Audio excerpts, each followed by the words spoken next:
أعوذ بالله من الشيطان الرجيم. بسم الله الرحمن الرحيم. قل أوحي إلي أنه استمع نفر من الجن فقالوا إنا سمعنا قرآنا عجبا يهدي إلى الرشد فآمنا به ولن نشرك بربنا أحدا وأنه تعالى جد ربنا ما اتخذ صاحبة ولا ولدا وأنه كان يقول سفيهنا على الله شططا وأنا ظننا أن لن تقول الإنس والجن على الله كذبا وأنه كان رجال من الإنس يعوذون برجال من الجن فزادوهم رهقا وأنهم ظنوا كما ظننتم أن لن يبعث الله أحدا وأنا لمسنا السماء فوجدناها ملئت حرسا شديدا وشهبا وأنا كنا نقعد منها مقاعد للسمع فمن يستمع الآن يجد له شهابا رصدا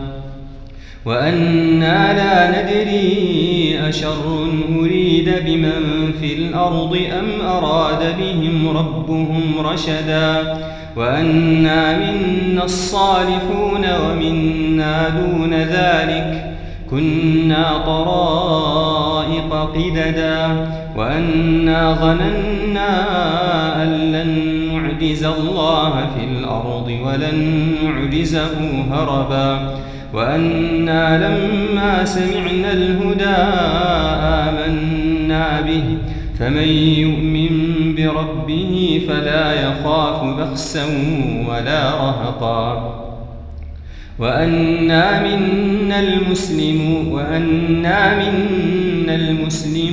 ومنا القاسطون فمن أسلم فأولئك تحروا رشدا وأما القاسطون فكانوا لجهنم حطبا وأن لو استقاموا على الطريقة لأسقيناهم ماء غدقا لنفتنهم فيه ومن يعرض عن ذكر ربه يسلكه عذابا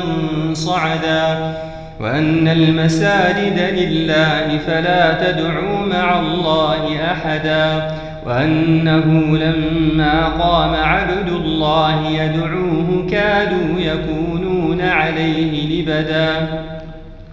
قل إنما أدعو ربي ولا أشرك به أحدا قل إنما أدعو ربي ولا أشرك به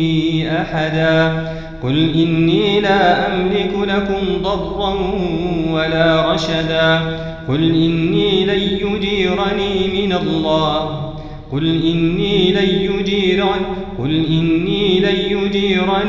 الله أحد ولن أجد من دونه ملتحدا إلا بلاغا من الله ورسالاته ومن يعص الله ورسوله فإن له نار جهنم خالدين فيها أبدا حتى إذا رأوا ما يوعدون فسيعلمون من أضعف ناصرا وأقل عددا قل إن أدري أقريب ما توعدون أم يجعل له ربي أمدا عالم الغيب فلا يظهر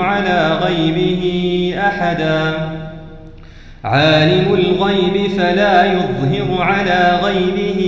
أحدا إلا من ارتضى من رسول فإنه يسلك من بين يديه ومن خلفه رصدا ليعلم أن قد أبلغوا رسالات ربهم وأحاط بما لديهم وأحصى كل شيء عددا.